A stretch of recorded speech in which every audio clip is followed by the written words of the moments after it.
প্রিয় ছাত্রছাত্রী, geography online ক্লাসরুমে আমি গোপাল রঞ্জিত আমার এই চ্যানেলে সমস্ত ছাত্রছাত্রী এবং আমার প্রিয় শিক্ষকদের শিক্ষিকাদের সবাই প্রিয় বন্ধুবান্ধব সবাই জেনে স্বাগতম। আজকের আমার আলোচনার বিষয় হলো বায়ুর সঞ্চয় কাজ। বায়ুর সঞ্চয় কাজ সঙ্গে বায়ু ও জলধারার কাজের ফলে গঠিত ভূমিরূপ, দুটো নিয়ে আজকের আমার আলোচনার বিষয়। প্রথমে চলে যাব বায়ুর সঞ্চয় কাজ। সঞ্চয় কাজ কি এবং বায়ু সঞ্চয় কাজের ফলে শ্রেণীভাগ কি কি ভূমিরূপগুলো, তার সঙ্গে থাকবে বায়ু ও জলধারার কাজের ফলে গঠিত ভূমিরূপ। দেখে নেওয়া যাক বায়ুর সঞ্চয় কাজ ও ভূমিরূপ। বায়ু সঞ্চয় কাজ ক্ষয় যেমন হয়েছিল তেমনি বায়ুর তাহলে তিনটে পদ্ধতি, ক্ষয়, বহন এবং সঞ্চয়। আমি ক্ষয় আজকের আমার কাজ হচ্ছে সঞ্চয় কাজের ফলে গঠিত ভূমিরূপ। ব্যাগনলের মধ্যে সঞ্চয় কাজে মূলত বালিয়াড়ি এবং লোয়েস। বালিয়াড়িকে ব্যাগনল দুটো ভাগে দেখেছেন, বারখান এবং সিপ। আর লোয়েস তাহলে আমরা দেখবো সঞ্চয় কাজের ফলে দুটো মেন যে বিষয়টা দেখলাম, বালিয়াড়ি দুটো ভাগ, বারখান সিপ। 2 নম্বর হচ্ছে লোয়েস। তাহলে এই নামটা আমি জানবো, নামের সাথে ছবিটা একটু দেখে নেওয়া যায়।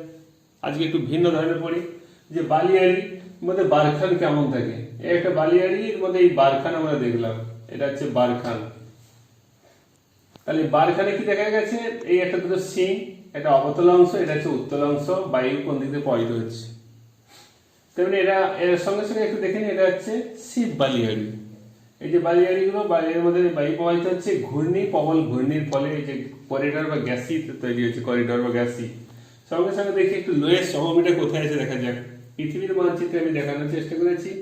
হ্যাঁ, এটা হচ্ছে এই গভীর মরুভূমি, এটা হচ্ছে হোয়াঙ্গ নদী। হোয়াঙ্গ নদী থেকে গভীর মরুভূমি থেকে গভীর একটা শীতল মরুভূমি, বালিগুলো এসে হোয়াঙ্গ নদী থেকে এখানে লোয়েস সমভূমি সৃষ্টি হয়েছে। বোহাই উপসাগরে যে হোয়াঙ্গ নদী পড়েছে, বোহাই নদীর তীরে এখানে এই হোয়াঙ্গ নদী, সেখানে আমরা এই লাল কালিতে দেখাচ্ছি, এটা হচ্ছে লোয়েস সমভূমি। তেমনি বায়ু জলধারার কাজের ফলে কি করছে ভূমিরূপগুলো দেখে নেই, এরপরে আমরা বিশ্লেষণ করব। ওয়াদি, পেডিমেন্ট, বাজাদা এবং প্লায়া। চিত্রের সাথে আমরা কি দেখতে পাচ্ছি, এটা একটা এই যে উচ্চ স্থান, ক্ষয়কার্যের শেষ পর্যায়ে অবশিষ্ট ভূমিকা আমি বলেছিলাম ইনসেলবার্জ। ইনসেলবার্জ একটি পাহাড়, পাহাড়ের পাদদেশ অংশটা পেডিমেন্ট। পেডিমেন্টের পরেই যে পাখার ন্যায় ভূমি, এটা সঞ্চিত হয়ে বাজাদা, অর্থাৎ বায়ু আর জলধারার কাজের ফলে। এবং অবশিষ্ট যে অংশটা হচ্ছে প্লায়া। এবং এখানে এই যে পুরো অঞ্চলে এই যে অংশটা যে একটা শুকনো খাত, আমরা এটাকে নদী যে শুকনো খাতে বইছে, এই যে খাত যদি দেখা যায় শুকনো খাত, সেটা হচ্ছে ওয়াদি। বা এই প্লায়াতে যদি জল নেই থাকে, একদম শুকনো খাত ওয়াদি, এই জল জমে গেছে প্লায়া, লবণাক্ত জলের প্লায়া। তাহলে আমরা দেখলাম প্লায়া, বাজাদা, পেডিমেন্ট, ইনসেলবার্জ। পেডিমেন্ট আর বাজাদাকে একসাথে বলা হয় পেটি প্লেন। তাহলে স্টুডেন্ট, আমাদের এই দুটো জিনিস আমি আগে দুটো আইডিয়া করে নিই যে কি বিষয়টা পড়তে চলেছি, এবং তারপরে আমরা এটা নিয়ে একটু ব্যাখ্যা বিশ্লেষণ করি। এখন চলে আসবো বায়ু সঞ্চয় কাজের ফলে গঠিত ভূমিরূপ। বালিয়াড়ি। বালিয়াড়ি কি? বালির স্তূপ। চলমান বালির যে পাহাড় বা বালির স্তূপ, তাকেই আমরা বলবো বালিয়াড়ি। তাহলে এই বালিয়াড়ি মানে চলমান বালির যে স্তূপ, তাকে বলবো আমরা বালিয়াড়ি। আর এই বালিয়াড়ি, ব্যাঙ্গলোরের মধ্যে বালিয়াড়ি 2 প্রকার। ব্যাঙ্গল বালিয়াড়িকে 2 ভাগে ভাগ করেছেন, বারখান এবং সিপ। তাহলে বারখানটা কি? তাহলে বারখান হচ্ছে বালির পাহাড়। তাহলে বারখান আমরা কি না, বালির পাহাড়। বারখান তাহলে কি, কাকে সংজ্ঞাতে আমরা কি বললাম, বালির পাহাড় হলো বারখান। আর কি আছে তাহলে এখন সংজ্ঞা কাকে বলা হয়? বায়ু প্রবাহের সাথে আড়াআড়ি ভাবে, বায়ু যেদিকে বইছে সেখানে কোনো বাধা থাকলে আড়াআড়ি ভাবে বা অর্ধচন্দ্রাকার যে বালিয়াড়ি, তাকে বলা হয় বারখান। তাহলে অর্ধচাঁদ, ফুল চাঁদ নয়, অর্ধ চাঁদের মতো বারখান। বৈশিষ্ট্য কি থাকবে? আমরা বললাম যে অর্ধচন্দ্রাকার বালিয়াড়িটা হচ্ছে বারখান। সেখানে বৈশিষ্ট্য, বারখানের প্রতিবাদ দিক কম ঢালু, অনুবাদ ঢালুটা বেশি ঢালু হবে। তাহলে আমরা ছবিতে এই যে দেখতে পাচ্ছি যে এটা হচ্ছে বারখান। এই যে অবতল অংশ, উত্তল অংশ, এই দুটো সিং আছে, বায়ু প্রবাহ পথে আড়াআড়ি ভাবে সৃষ্টি হয়েছে। বায়ু যেদিকে পড়ছে সেদিকটা উত্তল, অপর পাশটা অবতল অংশ। এর দুটো সিং থাকবে। এর উচ্চতা, দৈর্ঘ্য প্রস্থ সমান হয়। উচ্চতা থাকবে 2 থেকে 3 মিটার, প্রস্থ 20 থেকে 30 মিটার। বৃহৎ আকৃতির বারখানকে বলা হয় ওঘার্স। বৃহৎ আকৃতির যে বারখানগুলো যখন বিশাল বড় হলে তাকে কি বলা হয়? ওঘার্স। আরবে ধসে যাওয়ার ঢাল ছাড়া বারখানকে বলা হয় জিবার। আরবে আবার যদি বারখান তার যদি ধস যাওয়া ধস ঢাল যদি ধস খেয়ে যায় তখন তাকে বলে ধস যাওয়া। না খায় তাহলে আরবে ধসে যাওয়া ঢাল ছাড়া এমনি বারখানকে বলা হবে কি জিবার। আরবে ধসে যাওয়া ঢাল ছাড়া বারখানকে বলা হয় জিবার। তাহলে বৃহৎ আকৃতির বারখানকে বলা হয় ওভার্স। কোথায় আমরা দেখতে পাবো কিভাবে সৃষ্টি হয় না, বায়ু প্রবাহ আমরা দেখেছি, বায়ু প্রবাহের সমান্তরালে তির্যক বালিয়াড়ি পার্শ্বদেশে তির্যক বালিয়াড়ি বা সমান্তরালে তির্যক বালিয়াড়ি পার্শ্বদেশে বরাবর কোনো কারণে যদি ছোট ছোট ঘূর্ণি সৃষ্টি হয় তখন যে তির্যক বালিয়াড়ি প্রান্তভাগ বেঁকে গিয়ে অর্ধচন্দ্রাকৃতি সৃষ্টি হয় বালিয়াড়ি, তাকে বলা হয় বারখান। এইভাবে বারখানটা সৃষ্টি হয়। ছবিটা আমরা আরেকবার দেখে নিই। এই যে এটা হচ্ছে বায়ু প্রবাহের সমান্তরালে তির্যক বা বালিয়াড়ি পার্শ্বদেশে বরাবর কোনো কারণে এই ছোট ছোট ঘূর্ণি সৃষ্টি হওয়ার ফলে যখন এই বালিয়াড়িগুলো অর্ধচন্দ্রাকৃতি হয় এবং দুটো সিং থাকে তখন সৃষ্টি হয় বারখান। আমরা বারখান দেখবো উত্তল অংশ অবতল অংশ।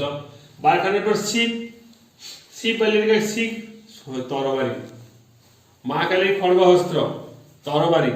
তাহলে এটা হচ্ছে তরবারি। তাহলে এই বারখানটা কি হবে ভেঙে গিয়ে আরো বিশাল কিলোমিটার প্রশস্ত হয়ে যাচ্ছে, আরো প্রশস্ত হয়ে যাচ্ছে, স্ট্রেট হয়ে যাচ্ছে। তাহলে এই তরবারি, শিব শব্দের অর্থ তরবারি। বায়ু প্রবাহের সমান্তরালে দীর্ঘ সংকীর্ণ সলিসের মধ্যে যে বালির পাহাড় তাকে বলা হয় শিব বালিয়াড়ি।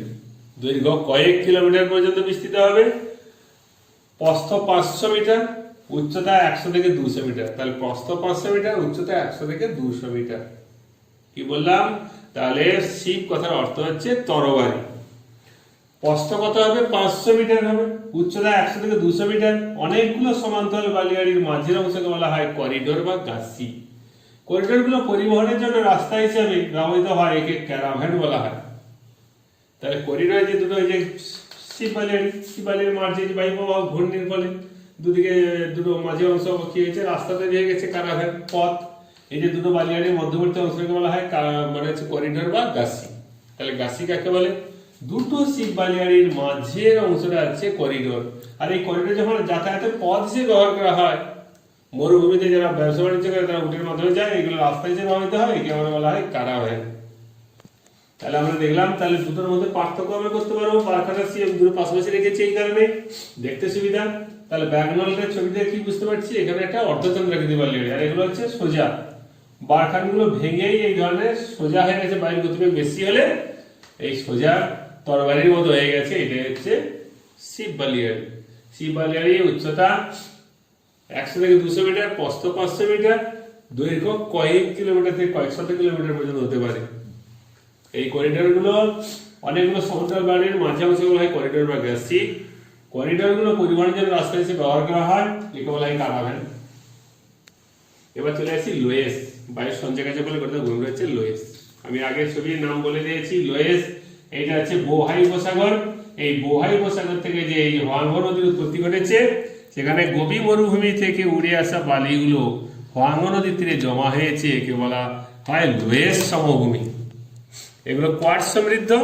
এগুলো যখন আমার এই বোহাই উপসাগরে হোয়াংহো নদীতে উপরে যখন পড়েছে, এটা পিত রঙের লাগে, এগুলো পিত নদী বলা হয়। এটা বোহাই উপসাগর।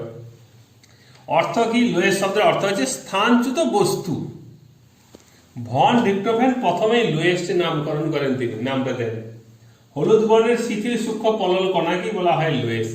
তাহলে আমরা লোয়েসের সংজ্ঞা আমরা নির্ধারণ করব। হলুদ বর্ণের শিথিল এই স্থানচ্যুত যে পলি বা বালি কণাগুলোকে বলা হয় লোয়েস।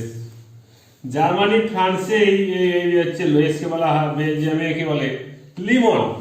জার্মানি, ফ্রান্স, বেলজিয়ামে এই লোয়েসকে বলা হয় লিমন। আমেরিকা যুক্তরাষ্ট্র বা ইউএসএ তে একে বলা হয় অ্যাডোব। তাহলে আমরা এই যে ছবিটা আমরা দেখলাম লোয়েস বোহাই উপসাগর, এর বৈশিষ্ট্য কি? গভীরতা কয়েক মিটার থেকে কয়েক শত কিলোমিটার। লোয়েস স্তরবিহীন হয়, আর এখানে লোয়েস প্রবেশ্য অনুর্বর। তাহলে এখানে লোয়েস হচ্ছে প্রবেশ্য অনুর্বর, গভীরতা কয়েক মিটার থেকে কয়েকশো মিটার। আর আমেরিকায় কি একে বলা হয়? আমেরিকায় বলা হয় অ্যাডোব। বেলজিয়ামে কে বলা হয় লিমন। ফ্রান্সে একে লিমন, জার্মানিতে লিমন, আমেরিকা যুক্তরাষ্ট্রে একে কি বলা হয়? অ্যাডোব। তাহলে স্থানচ্যুত বস্তু কণাটাকে বলা হয় লোয়েস। তাহলে আমাদের এই সঞ্চয় কার্যের ফলে ভূমিরূপ শেষ হলো। আমরা চলে আসবো বায়ু আর জলধারণ কি ভূমিরূপ সৃষ্টি হতে পারে। না, বায়ু জলধারণ আমার একটা ছবি, আমি বায়ু ক্ষয় কার্যের শেষ পর্যায়ে অবশিষ্ট যে ভূমিরূপটা, এটা হচ্ছে ইনিশিয়াল বার্জ। ক্ষয়ের পর থেকে শুরু হয়ে গেল এই যে পর্বতের পাদদেশ, এটা হচ্ছে আমরা বলে পেডিমেন্ট।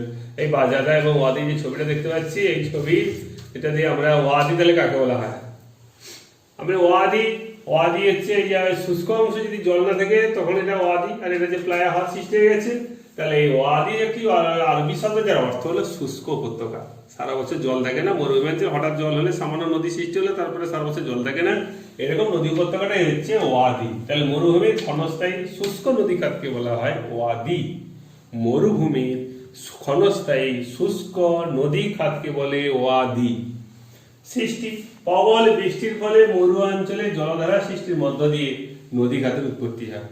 তাহলে মরুভূমি অঞ্চল বৃষ্টি থাকে, সামান্য বৃষ্টির ফলে যে নদীর উৎপত্তি ঘটে, পরে ওই জল শুকিয়ে যায় বা শুদ্ধ হয়ে যায়, থাকে না শুষ্ক, এই নদী খাতকে আমরা বলি ওয়াদি। তাহলে ওয়াদি বৈশিষ্ট্য কি? সারা বছর প্রায় নদী খাতগুলো শুষ্ক থাকে, নদী খাতগুলো স্বল্প দৈর্ঘ্যের হয়, নদী খাতগুলো দৈর্ঘ্য কম হয়। উচ্চভূমি থেকে প্লায়া পর্যন্ত ওয়াদি, উচ্চভূমি থেকে একবারে প্লায়া পর্যন্ত ওয়াদি, পুরো অঞ্চলে যে এই অংশে ওয়াদি বিস্তৃত। সোনেরান আরবের মরুভূমিতে এই ওয়াদিটা আমরা লক্ষ্য করি। পেডিমেন্ট, এবার চলে এলাম আমাদের এটা হচ্ছে পেডিমেন্ট পর্বত। এটা ইনসেবাজ একটা পাহাড় বা পর্বত, এই পাহাড়ের যে এই যে ঢাল যে অংশটা পর্বত, এই অংশটা হচ্ছে পেডিমেন্ট। তাহলে জি কে গিলবার্ট প্রথমেই নামকরণ করেছিলেন পেডিমেন্ট। পেডি মানে কি? পাদদেশ। মাউন্ট মানে পর্বত, পাদদেশের পাদদেশের পাহাড়, পাহাড়ের পাদদেশ, এটা হচ্ছে পাহাড়ের পাদদেশ পেডিমেন্ট। তাহলে মেন্ট মানে মাউন্ট, মাউন্ট মানে পর্বত, পেডি মানে পাদদেশ, তাহলে পাদদেশ পাহাড়ের পাদদেশ। সংজ্ঞা কি? মরুভূমিতে এই পর্বত পাদদেশে প্রস্তর ঢালু বিস্তীর্ণ সমতল ভূমি, প্রস্তর ঢালু জমায় যে বিস্তীর্ণ সমতল ভূমিটাকে বলা হয় পেডিমেন্ট। তাহলে পর্বতের পাদদেশের যে ভূমি, বায়ু জলধারা কাজের ফলে গড়ে ওঠা পর্বতের পাদদেশের প্রায় সমতল অংশটা, এটা হচ্ছে সমতল ভূমিটাকে বলা হয় পেডিমেন্ট। এসি লিমানের মতে পর্বত ঢাল যখন পশ্চাৎভূমি ক্ষয় হয়ে এটা যখন পর্বতে আরো শুরু হয়ে গেছে, তখন এই উপত্যকা এই অংশটা অবনমিত অংশটা বেড়ে গেছে, তাহলে পর্বতের পশ্চাৎ প্রসারণের ফলে এই পেডিমেন্ট সৃষ্টি হয়, উৎপত্তি। তাহলে এসি লসনের মতে পর্বত ঢাল পিছন দিকে যত সরে গেছে, পাহাড়টা সরে গেছে, এই অংশের প্রশস্ত হয়েছে, এই পর্বতের পাদদেশের অংশকে বলা হয় পেডিমেন্ট। এটা এসি লসনের কথা বলেছে। এর বৈশিষ্ট্য কি হবে? তাহলে ঢাল 1 থেকে 7 ডিগ্রি, 1 ডিগ্রি থেকে 7 ডিগ্রি পর্যন্ত, এই ঢালটা 1 ডিগ্রি থেকে 7 ডিগ্রি পর্যন্ত হয়। আকৃতি কিছুটা অবতল প্রকৃতির হয়েছে। মরুপ্রাঞ্চল বায়ু জলধারা কাজের ফলে, বায়ু এবং জলধারা কাজের ফলে এই পেডিমেন্টের সৃষ্টি হয়, নাহলে পেডিমেন্ট সৃষ্টি হতে নাও পারত। তাহলে এখন আমরা দেখবো যে পর্বতের পাদদেশ যেখানে বায়ু এবং জলধারা কাজের ফলে এই পেডিমেন্টের সৃষ্টি হয়েছে, আর এই অংশটি যে ঢাল তাহলে কত? 1 ডিগ্রি থেকে 7 ডিগ্রি। তাহলে পর্বতের পেডি মানে পাদদেশ, মাউন্ট মানে পর্বত, তাহলে পাহাড়ের পাদদেশ। ঢাল 1 থেকে 7 ডিগ্রি। এটা সাহারা এবং অ্যাটলাস পর্বতে, সাহারার অ্যাটলাস পর্বতে সাধারণত এই পেডিমেন্ট লক্ষ্য করা যায়, ইনসেলবার্জের সাথে পেডিমেন্ট। এরপরে আসবো বাজাদা। তাহলে পেডিমেন্টের পরেই যে বায়ু এবং জলধারা কার্যের ফলে নুড়ি বালি পলি জমা হয়ে গিয়ে এই বাজাদা সৃষ্টি হয়। তাহলে একাধিক পললযুক্ত সমভূমিকে বলা হয় এই বাজাদা। তাহলে বায়ু এবং জলধারা মিলিত কাজের ফলে সৃষ্ট পর্বতের পাদদেশীয় যে পলল সমভূমি, পর্বতের পাদদেশে কত পলল বেজনি বা পলল সমভূমি গুলোকেই বলে বাজাদা। পর্বতের পাদদেশে বায়ু এবং জলধারা কার্যের ফলে এই বাজাদা সৃষ্টি হয়। বৈশিষ্ট্য কি? পেডিমেন্টের সামনে সঞ্চিত হয়, এটি ত্রিকোণাকার প্রস্থচ্ছেদ। এটি কেমন দেখতে হবে? ত্রিকোণাকার, এই যে এটা প্রস্থচ্ছেদ। তাহলে এইটা আমরা দেখতে পাচ্ছি, এই যে একটা পর্বত, এই অংশের মধ্যে আমরা এই যে ব্লু কালার দিয়ে দেখেছি, যেটা আমরা এই ব্লু কালারটি হচ্ছে এটাই আমরা দেখতে পাচ্ছি ওয়াটার কালার। তাহলে এটাই হচ্ছে আমাদের কাছে প্লায়া হ্রদ, আর এই অংশটি হচ্ছে আমাদের পর্বত, পর্বতের পাদদেশের অংশ পেডিমেন্ট, এই অংশটি হচ্ছে বাজাদা। তাহলে বাজাদা পেডিমেন্ট, আর এটা হচ্ছে প্লায়া। তাহলে বাজাদা, তাহলে কথাটা কি হলো? পেডিমেন্টের সামনে সঞ্চিত হয়, পেডিমেন্টের ঠিক সামনে সঞ্চিত হয়। এটি ত্রিকোণাকার প্রস্থচ্ছেদ, গড় ঢাল 3 ডিগ্রি থেকে 4 ডিগ্রি গড় ঢাল। তাহলে এই যে ছবিটা দেখলে এটা 3 থেকে 4 ডিগ্রি। বাজাদা কয়েক কিলোমিটার পর্যন্ত বিস্তৃত হয়েছে। এটি সাধারণত নিদর্শন কোথায় দেখতে পাবো? সাহারার সেই অ্যাটলাস পর্বত। এবার চলে আসো প্লায়া। প্লায়া তাহলে লবণাক্ত জলের হ্রদ, লবণাক্ত জলের হ্রদটা হলো প্লায়া। মরুভূমি অঞ্চলে নিম্নভূমিতে অবস্থিত লবণাক্ত জলের হ্রদকে বলা হয় প্লায়া।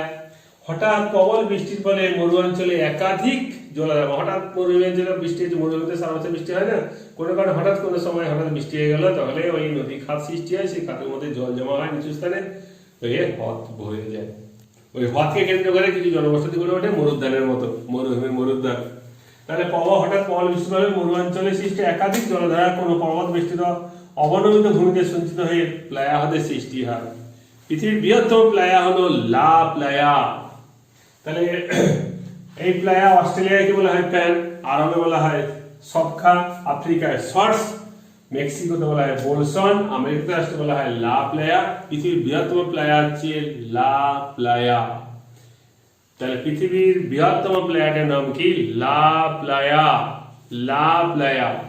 এই লা প্লায়া তাহলে ভিন্ন দেশে ভিন্ন নাম। অস্ট্রেলিয়াকে বলা হয় প্যান, আরবে বলা হয় সবখা, আফ্রিকায় বলা হয় শর্টস এবং মেক্সিকোতে বলা হয় বোলসন। ইউএসএ বা আমেরিকা যুক্তরাষ্ট্র থেকে বলা হয় লা প্লায়া, পৃথিবীর বৃহত্তম প্লায়া।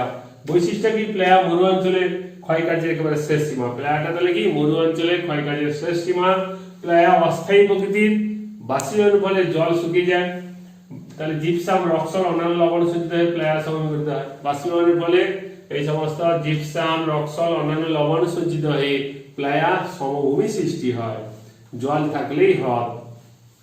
তাহলে আমরা জানলাম প্লায়া, প্লায়া শব্দের অর্থ কি? লবণাক্ত হ্রদ। তাহলে আমরা জানবো পেডিমেন্ট, নামকরণ কে করেছে? জি.কে. গিলবার্ট। তাহলে পেডিমেন্ট, পেডি মানে পাদদেশ, মাউন্ট মানে পর্বত, পাদদেশীয় পর্বতের পাদদেশ বা পাহাড়ের পাদদেশ। এবার আমরা দেখলাম কি বাজাদা, বাজাদা শব্দের অর্থ কি? একাধিক পলল পাখাযুক্ত সমভূমি। ঠিক ওয়াদি শব্দের অর্থ কি? শুষ্ক উপত্যকা। তা পেডিমেন্ট নামকরণ কে করেছে? জি.কে. গিলবার্ট। শিপ শব্দের অর্থ কি? তরবারি। বারখান শব্দের অর্থ কি? বালির পাহাড়। বারখান শব্দের অর্থ বালির পাহাড়, শিপ শব্দের অর্থ তরবারি। তাহলে আমরা এখানে বলেছি বায়ুর সঞ্চয় কাজে বলে এই ভূমিরূপ বারখান শিপ, বালিয়াড়ি, বালির মধ্যে বারখান শিপ, লোহে এসে আমি তিনটেই ভালো করে পড়তে বলবো। এরপরে চলে আসতো বায়ু জলাধারের কাজ। তাহলে ওয়াদি, পেডিমেন্ট, বাজাদা, প্লায়া, এই চারটি এবং এবার ছবি, যাতে সহজ করে এই ছবি আঁকা যায়। আমি ছবিটা দেখেছি সহজ করে, যদি যে কোনো একটা ছবি আঁকলেই আমাদের হবে। এবং আমরা দেখবো এই যে ছবিগুলো, এগুলো খুব সহজভাবে যদি আঁকা যায়, সহজভাবে যদি বোঝা যায়, এটাই হচ্ছে আমার আজকের এই পড়ার মূল বিষয়। আজকে আমার এই বায়ুর সঞ্চয় কাজ এবং বায়ুর জলাধারের কাজের ফলে যে মিলিত প্রচেষ্টায় গঠিত গড়ে ওঠা ভূমিরূপগুলো নিয়ে আলোচনা করলাম। আজকে আমার এখানেই সমাপ্তি। এইভাবে আমার ক্লাসগুলো চলতে থাকবে এবং চলছে নিরবিচ্ছিন্নভাবে। আজকে আমার এখানে সমাপ্তি করলাম।